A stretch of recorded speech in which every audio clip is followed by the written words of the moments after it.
Telangana assembly ఇవాళ ప్రత్యేకంగా సమావేశమవుతోంది. GST ముసాయిదా బిల్లుకు ఆమోదం తెలిపేందుకు రాష్ట్ర ప్రభుత్వం ఈ సమావేశాన్ని ఏర్పాటు చేసింది. అటు శాసన మండలి కూడా ప్రారంభమవుతోంది. ఇప్పటి వరకు ప్రభుత్వం ఒకరోజు సమావేశాన్ని మాత్రమే ఏర్పాటు చేయాలనే ఆలోచనతోనే ఉంది. అయితే ప్రతిపక్షాలు మాత్రం కనీసం 15 రోజుల సభ నిర్వహించాలని డిమాండ్ చేస్తున్నాయి.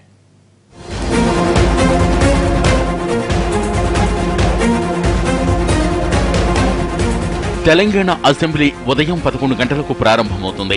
తొలుత కేంద్రం నుంచి వచ్చిన జీఎస్టీ బిల్లును ఆమోదం కోసం సీఎం కేసీఆర్ సభలో ప్రవేశపెడతారు.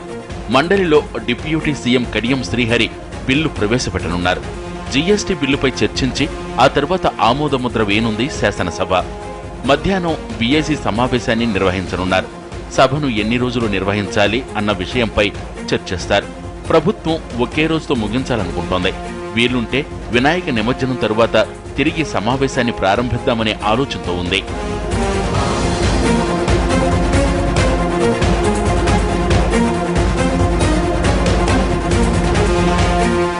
బీఏసీ తర్వాత తిరిగి సభ ప్రారంభమవుతుంది. ఇప్పటికే ప్రభుత్వం తీసుకువచ్చిన ఆర్డినెన్సులను సభలో ప్రవేశపెడతారు.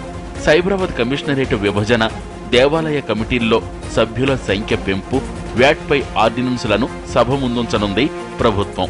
అయితే ప్రతిపక్షాలు మాత్రం కీలకమైన అంశాలన్నింటి మీద చర్చించేందుకు సమావేశాన్ని 15 రోజులు నిర్వహించాలని డిమాండ్ చేస్తున్నాయి.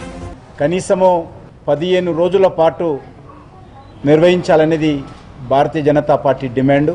ఈరోజు తెలంగాణ రాష్ట్రంలో అనేకమైనటువంటి మౌలిక అంశాల మీద తెలంగాణ ప్రజలు ఆందోళన చెందుతూ ఉన్నారు. రాష్ట్రంలో ఈ వర్గము ఆ వర్గం అని కాకుండా అన్ని వర్గాల ప్రజలు కూడా అనేక రకాల సమస్యలు ఎదుర్కొంటున్నారు.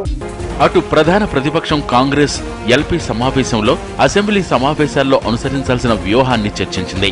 ప్రభుత్వం ప్రజా సమస్యలన్నింటిపై చర్చించడానికి ముందుకు రావాలని డిమాండ్ చేసింది. రైతుల గురించి, వ్యవసాయం గురించి, రుణమాఫీ గురించి చర్చించవలసిన అవసరం ఉంది కనుక 15 రోజులు కనీసము శాసనసభను సమావేశపరచాలని కాంగ్రెస్ శాసనసభ పక్షం డిమాండ్ చేసింది. కానీ దౌర్భాగ్యం, మా శాసనసభ పక్ష సమావేశం జరుగుతూ ఉంటేనే తెలిసింది కేబినెట్ సమావేశం ముగించుకొని ఒకరోజు శాసనసభ నిర్వహించాలని చెప్పి నిర్ణయం తీసుకున్నట్టు తెలుస్తా ఉంది. సభను ఎన్ని రోజులు నిర్వహించడానికైనా సిద్ధమంటోంది అధికార పార్టీ. మహారాష్ట్ర ఒప్పందం, కొత్త జిల్లాలతో పాటు అన్ని అంశాల మీద చర్చించడానికి సిద్ధంగా ఉన్నామని ప్రతిపక్షాలే వెనకాడుతున్నాయని ఆరోపించారు టీఆర్ఎస్ నేతలు.